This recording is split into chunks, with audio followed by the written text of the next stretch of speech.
명절을 맞아서 또 고향 교회를 방문하신 또 여러분도 주 안에서 축복합니다.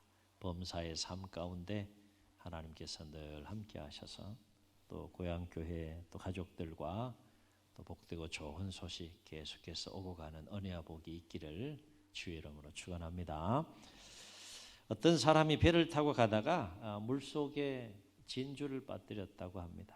얼마나 힘들겠어요. 소중한 진주가 물에 빠졌으니까. 그래서 이 사람은 배가 육지에 닿자마자 큰 바가지로 바닷물을 떠서 퍼내기 시작했다고 합니다. 퍼내질까요? 근데 퍼내기 시작한 거예요. 어쨌든 뭘 찾으려고? 뭐로? 바가지로. 놀라운 장면이잖아요. 사흘 동안 끈기 있게 물을 계속 퍼내는 모습을 누가 보고 있는가 하면 거북이가 이렇게 보니까 참 진기한 장면이잖아요. 그래서 거북이가 그 장면을 보고 나와서 이 사람에게 물었다고 합니다. 당신은 지금 뭘 하려고 여기서 물을 그렇게 퍼내고 있어? 라고 물었다고요. 이때 이 사람이 거북이에게 이렇게 말했다고 해요. 바닷물 속에 빠뜨린 진주를 찾으려고 내가 물을 푸고 있어. 이렇게 대답했다고 합니다. 얼마나 황당한 답인지 모르겠어요. 그래서 거북이가 다시 물었다고 해요. 그런데 그걸 언제까지 할 생각이요? 그랬더니 이 사람이 거북이에게 이렇게 대답했다고 합니다. 물론 이 바닷물을 다 퍼낼 때까지 하지.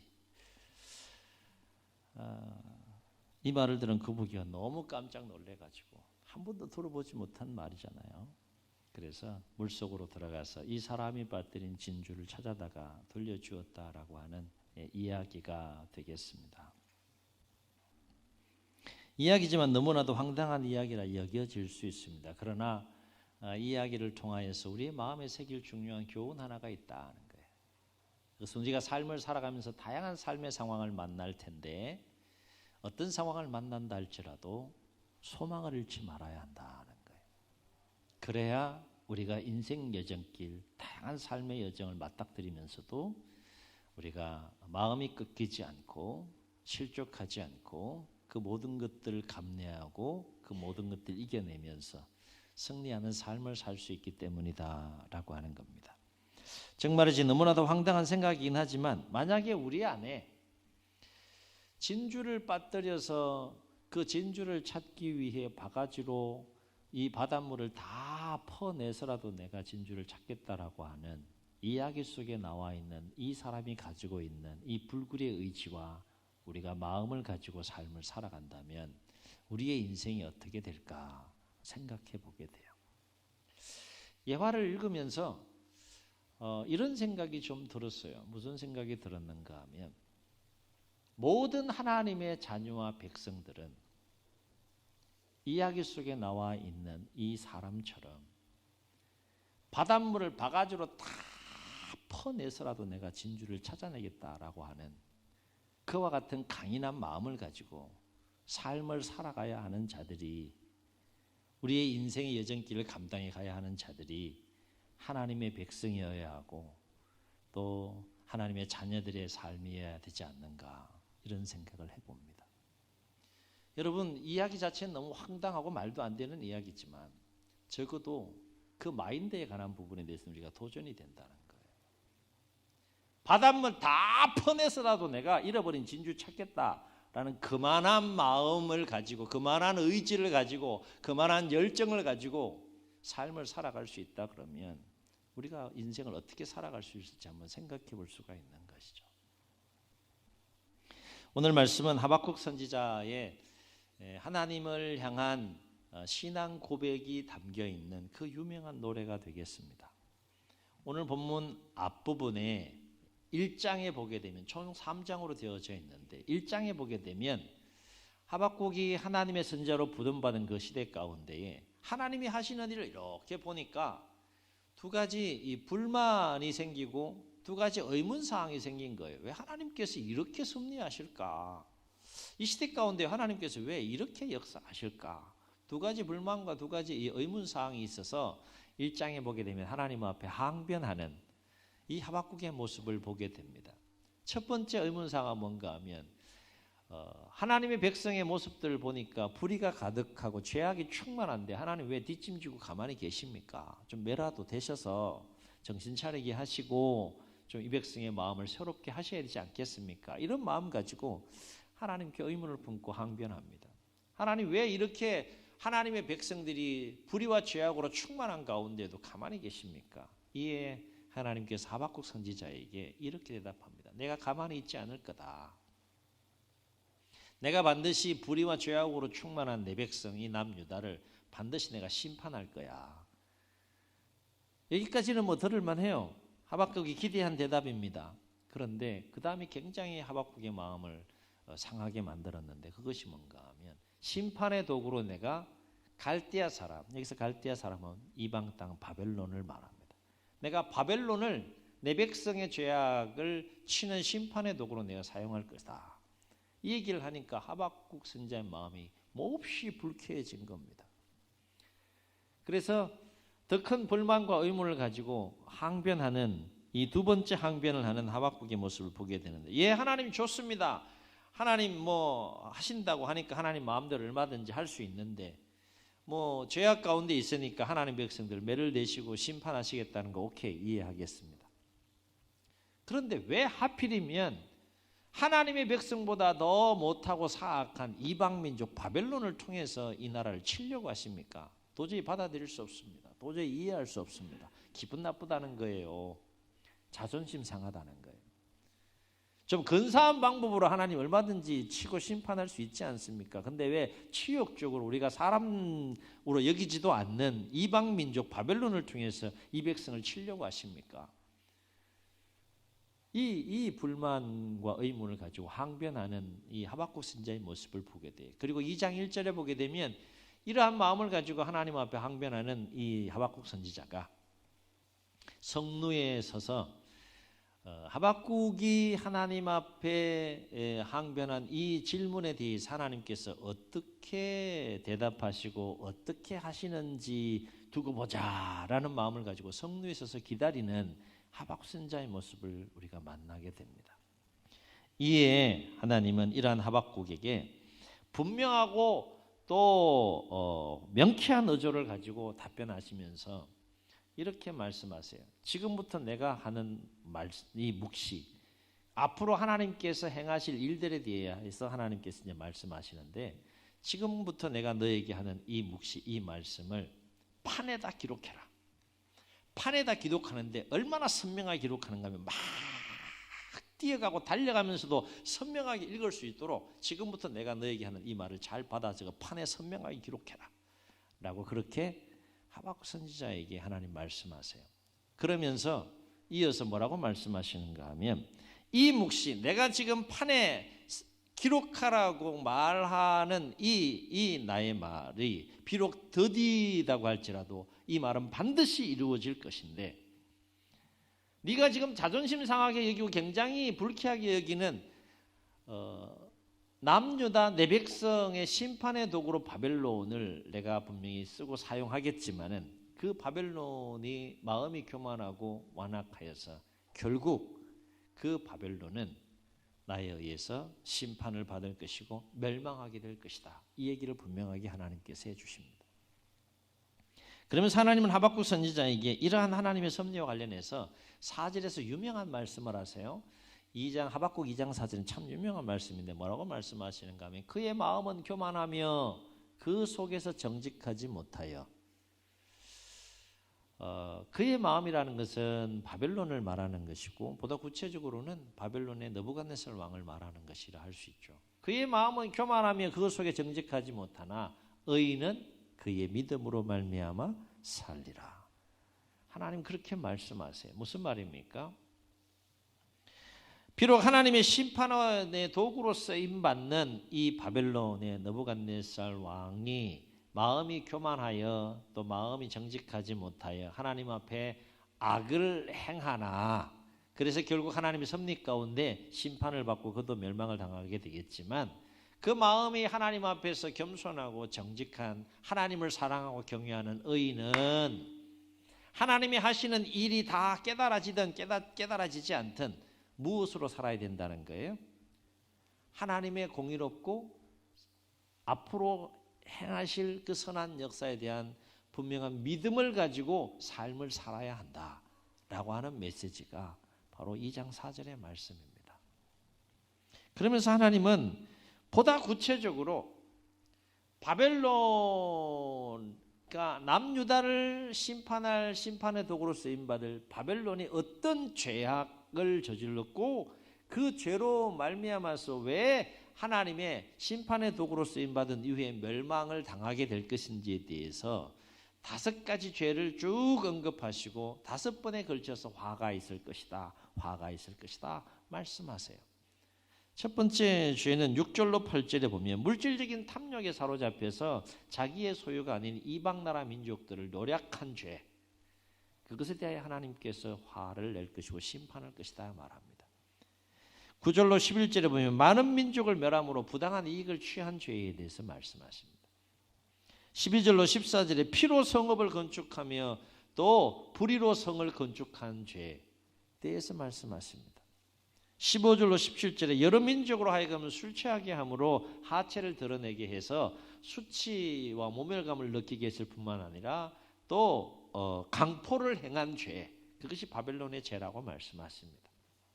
한 가지 더 강조하시며 말씀하시는 것은 바벨론이 가증한 우상을 숭배한 죄, 하나님이 가장 싫어하는 가증한 우상을 숭배한 죄에 대해서 하나님께서 진노하시고 심판하실 것이라 말씀하십니다.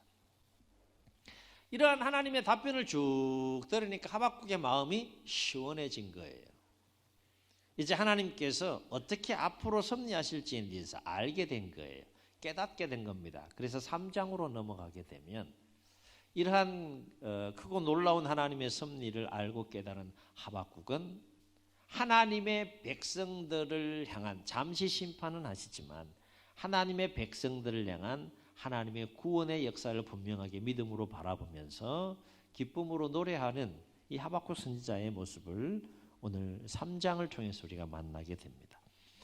하박국은 3장 16절에서 이렇게 고백합니다. 16절 말씀을 다시 한번 읽습니다. 시작. 내가 들었으므로 내 창자가 흔들렸고 그 목소리로 말미암아 내 입술이 떨렸도다. 무리가 우리를 치러 오늘 올라오는 환난 날을 내가 기다림으로 썩이는 것이 내 뼈에 들어왔으며 내 몸은 내 처소에서 떨리는도다. 이게 보면 내가 들었다라고 고백하는 부분을 보게 되는데, 내가 들었다는 건 뭘 들었다는 거예요? 하나님의 말씀을 하박국이 들은 거예요. 그 들은 내용이 뭡니까? 남유다 하나님의 백성을 치시겠다는 거예요. 누구를 통하여? 바벨론을 통하여 앞으로 내가 치시겠다라는 그 자기 나라와 민족을 심판하시겠다라고 하는 그 하나님의 말씀을 들었다라고 하는 겁니다. 그 말씀을 듣고 나니까 하박국이 어떠한 마음을 느꼈다는 거예요. 내 창자가 어떻게 해요? 흔들렸다 그랬어요. 창자가 흔들렸다는 건 뭐예요? 하나님의 백성들에 대한 하나님의 심판의 말씀을 듣고 나니 내 창자가 흔들릴 만큼 큰 두려움에 내가 휩싸이게 되었다는 거예요.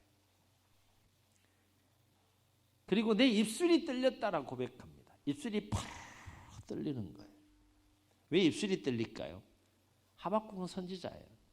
선지자는 뭐 하는 사람입니까? 하나님이 말씀한 것을, 하나님께 들은 말씀을 백성들에게 대언해야 될 사람이에요. 근데 그 대언할 내용이 뭐예요? 여러분 이제 얼마 안 있으면 바벨론이 침략해서 이 나라 멸망시킬 거고 여러분 심판받을 거예요. 이거를 지금 선지자가 전해야 되는데, 자기 민족에게 이걸 전해야 되는데 기쁜 소식이 아니잖아요. 그걸 생각을 하니까 이 선지자가 멸망과 심판에 대한 하나님의 메시지를 하나님 백성들에 전할 것을 생각하니 그 고초와 괴로움이 너무 크다. 입술이 떨리도다. 이렇게 말합니다. 아울러서 썩이는 것이 내 뼈에 들어왔으면 내 몸은 내 처소에서 떨리는 도다 라고 고백하고 있는데, 그것은 뭔가 하면 뼈를 깎는 듯한 고충과 두려움과 고통이 계속해서 밀려오는 것을 지금 하박국 선지자가 고백하면서 강조하고 있다는 거예요. 그만큼 바벨론을 통해 하나님의 백성이 남유다를 치신다라고 하는 이 하나님의 말씀은 큰 두려움을 느낄 수밖에 없고 공포를 느낄 수밖에 없고 또 고통을 느낄 수밖에 없고 그렇기 때문에 더 절망적인 소식일 수밖에 없었다는 것을 16절에서 그렇게 고백을 합니다. 그러면서 하박국은 17절에서 이렇게 고백하며 노력합니다. 비록 무화과 나무가 무성하지 못하며 포도나무에 열매가 없으며 감람나무에 소출이 없고 밭에 먹을 것이 없고 우리의 양이 없고 외양간에 소가 없을지라도, 이 얘기는 뭔 얘기입니까? 바벨론을 통해 앞으로 남유다 자기 나라와 민족이 심판을 받아 멸망받을 때 극심한 절망적인 상황이, 저와 같은 절망적인 상황, 소망이라고는 조금 더 찾아볼 수 없는 엄청난 절망적인 상황이 닥쳐온다 할지라도, 이런 고백이에요. 그러니까 16절과 17절의 상황을 놓고 보면 하나님의 섭리 가운데 그 죄악으로 말미암아서 바벨론의 심판의 도구로 의하여 남유다가 멸망하는 것을 생각하니, 나라와 민족이 멸망할 것을 생각하니 말할 수 없는 두려움이 밀려오고 말할 수 없는 고통이 밀려오고 말할 수 없는 절망이 막 밀려오더라는 거죠. 그러나 하박국은 18절에서 이런 상황에서 참으로 놀라운 고백을 하는데, 그것은 앞으로 비록 그런 두려움과 공포와 고통과 절망이 밀려오는 상황을 맞닥뜨린다고 할지라도 그럼에도 불구하고 나는 기뻐하고 즐거워하겠다. 누구로 말미암아? 하나님으로 말미암아. 상황을 보면 너무 절망적인 거예요. 상황을 보면 너무 두려운 거예요. 상황을 보면 너무 공포스러운 거예요. 상황을 보면 마음이 무너질 수밖에 없어요. 찢어질 수밖에 없어요. 그러나 그럼에도 불구하고 나는 하나님으로 말미암아 즐거워하고 기뻐하겠다. 이게 하박국 선지자의 고백과 노래예요. 왜일까요? 왜 하박국은 그토록 두렵고 그토록 고통스럽고 그토록 절망적인 상황을 맞닥뜨려야 하는 상황 속에서도 하나님으로 인하여 즐거워하고 오히려 기뻐한다고 고백하며 노래할 수 있었을까? 우리가 진정 하나님이 어떤 분인지를 알고 깨닫고 그 하나님과 인격적으로 깊이 교통하고 교제하면 얼마나 놀랍고 위대한 생애와 삶을 살아가고 얼마나 놀랍고 아름다운 고백 가운데 삶을 살아갈 수 있는지를 오늘 말씀을 통해 우리 다시 한번 깨닫게 돼요. 그렇습니다. 하박국의 마음속에는 비록 앞으로 하나님 행하실 일들을 생각하니, 이 나라가 멸망할 것을 생각하니, 심판받을 것을 생각하니, 그 일에 막 바벨론이 쳐들어올 것을 생각하니 엄청난 공포와 두려움과 고통과 그리고 절망이 밀려온다 할지라도 그 모든 것들을 이겨낼 수 있는 한 가지 분명한 믿음이 하박국 마음속에 생겼다는 거예요. 오늘 예배를 통하여 그 믿음이 우리 가운데도 회복되고 충만해질 수 있기를 주의 이름으로 축원합니다. 그 믿음이 뭐냐 도대체? 여러분, 두려움을 이겨낼 수 있는 게 쉬워요? 말할 수 없는 고통, 뼈를 깎는 고통, 그 상황과 그 상황 속에 밀려오는 마음들을 이겨내는 게 쉬워요? 지금 편하게 앉아서 우리가 예배드리고 있지만 결코 쉬운 것이 아니에요. 우리 인생 여정 가운데 잠 못 이루는 일들이 새해에는 없기를 주의 여러분 축원합니다. 또 이런 말씀하면 아멘이 크죠. 또 근데 혹 정말 잠 못 이룰 만큼 고뇌에 찰 수밖에 없는 상황을 맞이할 때 그 마음을 이겨내는 게 쉽겠느냐?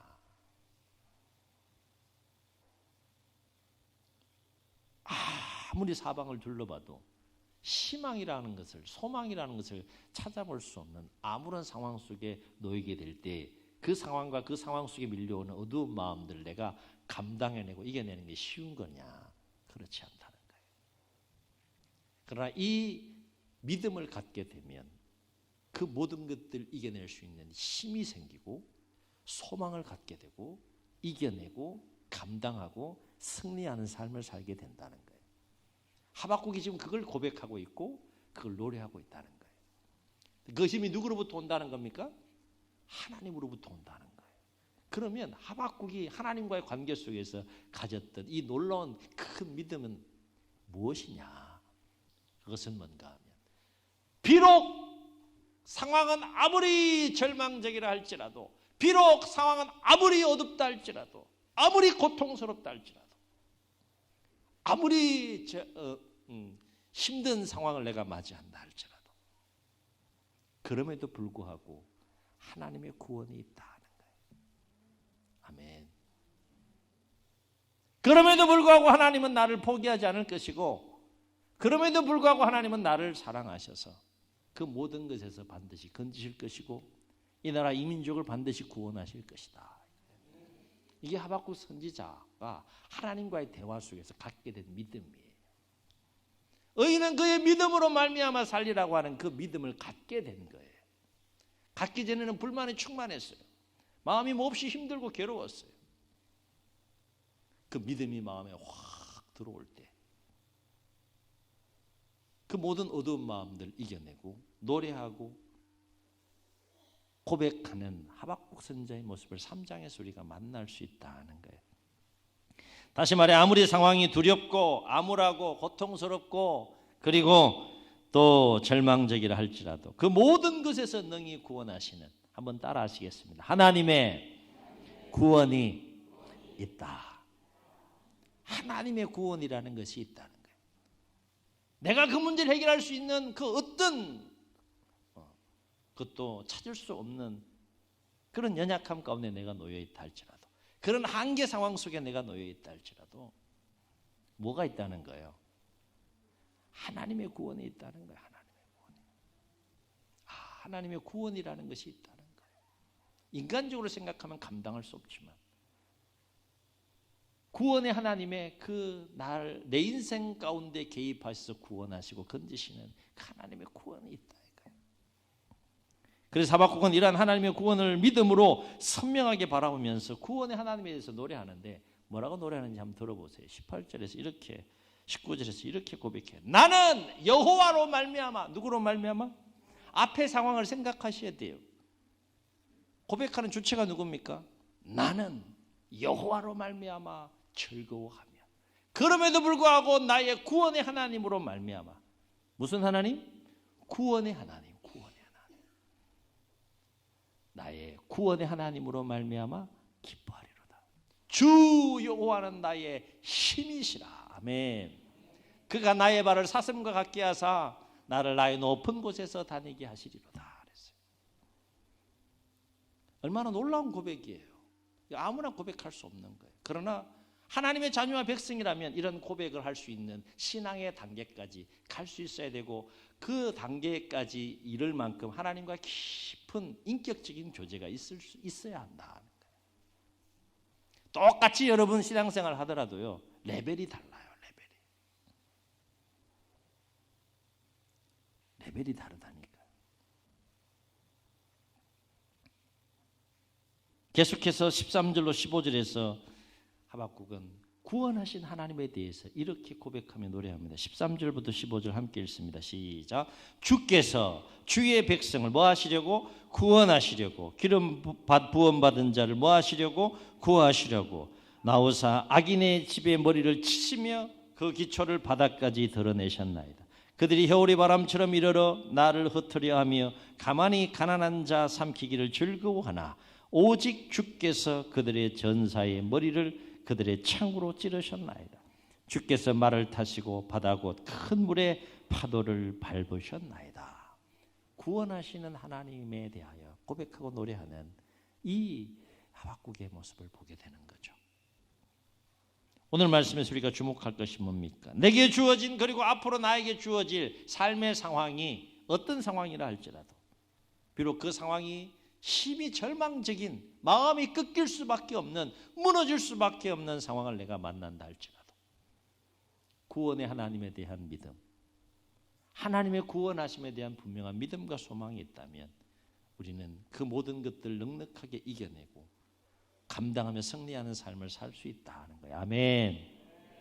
그렇습니다. 삶이 아무리 힘들고, 삶이 아무리 괴롭고 암울하고 두렵고 절망적이라 할지라도 반드시 하나님의 자녀와 백성이라면 가져야 될 분명한 한 가지 믿음이 있는데 한번 따라 하시겠습니다. 그럼에도 불구하고 하나님의 구원이 있다. 아멘. 아멘. 우리에게는 하나님의 구원이라는 것이 있다는 거예요. 문제는 그 하나님의 구원에 대한 믿음이 있느냐 없느냐가 우리의 인생의 컬러와 사이즈를 결정한다. 흐릿하게 신앙생활하지 마시라는 거예요. 하나님 살아계신 믿습니까? 여러분 사랑하시는 믿습니까? 그 하나님이 어떤 하나님이라고요? 구원의 하나님이시다. 성경을 창세기부터 계시록까지 보게 되면 나는 이런 하나님이야 라고 끊임없이 말씀하시고 계시하신 하나님을 만나게 되는데, 그 중에서 우리가 놓치지 않고 주목하면서 묵상하고 만나야 될 하나님이 어떤 하나님인가 하면 구원의 하나님이시다 하는 거예요. 성경을 쭉 읽어 나가시다 보면 이제 올해 성경을 최소한 일독하실 거잖아요. 안 할 거야. 일독하실 거잖아요. 이 포인트를 가지고 한번 읽어보세요. 구원의 하나님. 하나님께서 어떻게 어떤 상황 속에서 구원하시는가, 이걸 한번 쭉 생각을 가지고 이 주제를 가지고 한번 쭉 읽어보세요. 그러면 놀라운 새로운 또 은혜를 또 경험하게 되고 놀라운 구원의 하나님을 만나게 되는데, 크게 세 가지 차원의 하나님의 백성들을 구원하시는 구원의 하나님을 만나게 돼. 첫째는 죄악에서 구원하신 하나님을 만나게 된다는 거예요. 구약의 그 5가지 제사를 통해 죄의 문제를 해결하시죠. 신약의 예수 그리스도를 통하여서 죄의 문제를 해결하십니다. 죄악으로부터 우리를 건지시고 구원하신 하나님, 성경에서 만나는 하나님입니다. 삶을 살다 보면 수많은 상황들을 맞닥뜨리게 되는데, 그 모든 삶의 환난과 고난과 어려움 가운데서 하나님의 백성들을 절묘한 타이밍에 절묘한 하나님 개입 속에 건지시고 구원하시는, 삶의 고난에서 구원하시는 그 하나님을 만나게 된다는 거예요. 또 한 가지, 수많은 질병들 가운데에서 하나님께서 그 질병들을 만지시고 치료하심으로 질병에서 건지시고 구원하신 하나님을 만나게 된다는 거예요. 우리가 믿고 고백하며 아버지라고 고백하며 나아가는 그 하나님, 어떤 하나님? 구원의 하나님. 인생을 살아가면서 이 구원의 하나님을 만나야 된다는 거예요. 이 구원의 하나님에 대한 믿음이 있어야 된다는 거예요. 그래야 우리의 믿음과 신앙이 흐릿해지지 않고, 그래야 우리의 삶이 흐릿해지지 않는다는 거예요. 하나님의 자녀와 백성들이 세상 사람들보다 못한 마음의 상태를 가지고 삶을 살아가셔야 되겠느냐? 여기까지 갈 수 있어야 되지 않겠느냐? 우리 안에 하나님의 구원에 대한 분명한 믿음과 소망이 있다면, 내 앞에 펼쳐진 상황, 내가 맞이하고 내가 감당해야 할 삶의 상황이 아무리 어둡고 힘들고 어렵다 할지라도 하박국처럼 이렇게 고백하며 노래하게 될 줄로 믿습니다. 비록 무화과 나무가 무성하지 못하며 포도나무에 있어야 될 열매가 없으며 감람나무에 있어야 될 소출이 없고 밭에 먹을 것이 없고 우리에 있어야 할 양이 없고 외양간에 소가 없을지라도 사방을 둘러봐도 모든 상황이 절망적이라 할지라도 나는 여호와로 말미암아 즐거워하며 나의 구원의 하나님으로 인하여 기뻐하리로다. 이것이 우리의 삶이 되어야 되고 우리의 신앙 고백이 되어야 된다. 이 정도 고백하고 이 정도의 고백 속에 삶을 살게 되면 2024년도 우리의 삶이 어떻게 펼쳐질까? 설레임 있지 않습니까? 기대가 있지 않습니까? 저만 기대합니까? 하나님은 하박국 선지자에게 말씀하셨던 것처럼 오늘 예배에 참여한 여러분 모두에게도 동일하게 이렇게 말씀하세요. 의인은 그의 믿음으로 말미암아 살리라. 내 생각대로 살지 마시고 내 경험대로 살지 마시고 내 상식대로 살지 마시고 내가 안 되면 안 된다고 생각하지 마시고 내가 할 수 없으면 할 수 없다고 생각하지 마시고 의인은 하나님에 대한 그 믿음으로 말미암아 살리라. 바로 없기는 어떠한 상황 속에서도 마음이 꺾이지 않고 낙심하지 않고 절망하지 않고 구원의 하나님에 대한 믿음, 그 하나님의 구원에 대한 믿음, 그 분명한 믿음과 소망 가운데 모든 절망과 어두운 마음들을 넉넉하게 이겨내시고 크게 승리하는 이 복된 새해가 되시기를 주의 이름으로 축원합니다. 축원합니다. 우리 말씀을 기억하시면 함께 찬양하시고 한번 통성으로 기도합니다.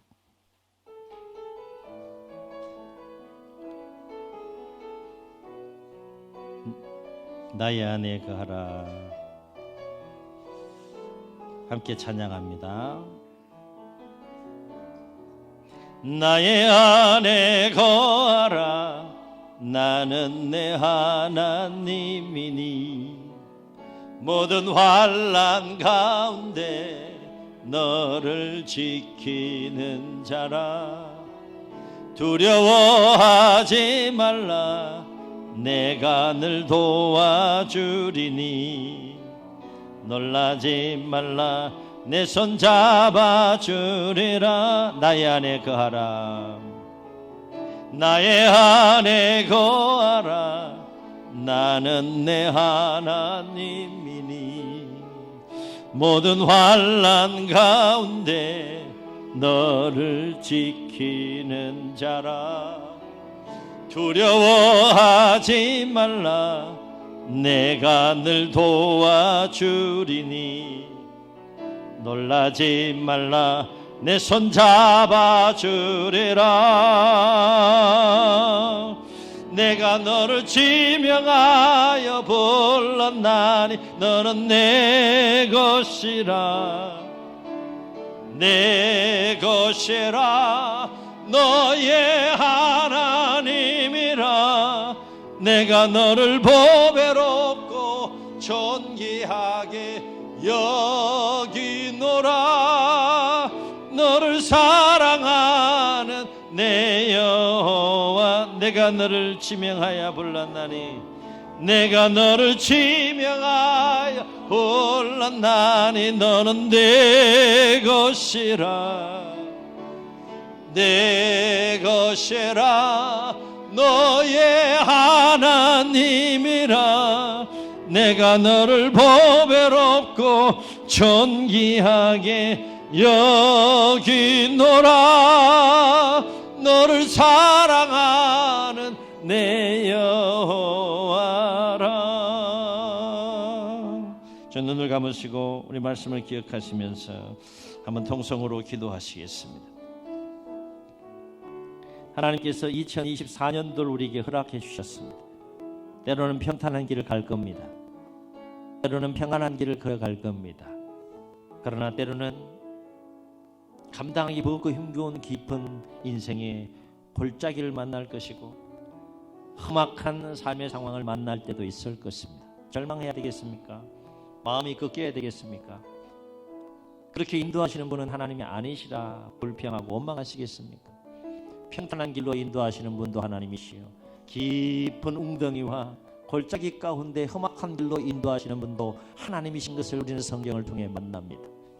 2024년 이 새해 하루하루 어떻게 우리의 삶을 인도해 주시든지 간에 우리와 함께 하시고 동행하시고 그 모든 상황 속에 선한 계획을 가지시고 내가 감당할 수 없을 즈음에는 피할 길을 내서라도 감당케 하시고 능히 건지시고 능히 구원하시는 그 하나님의 구원에 대한 분명한 믿음, 구원의 하나님에 대한 믿음과 소망을 가지고 하루하루 승리하는 이 새해가 되게 해달라고 주님 세 번 부르시고 통성으로 기도합니다. 주여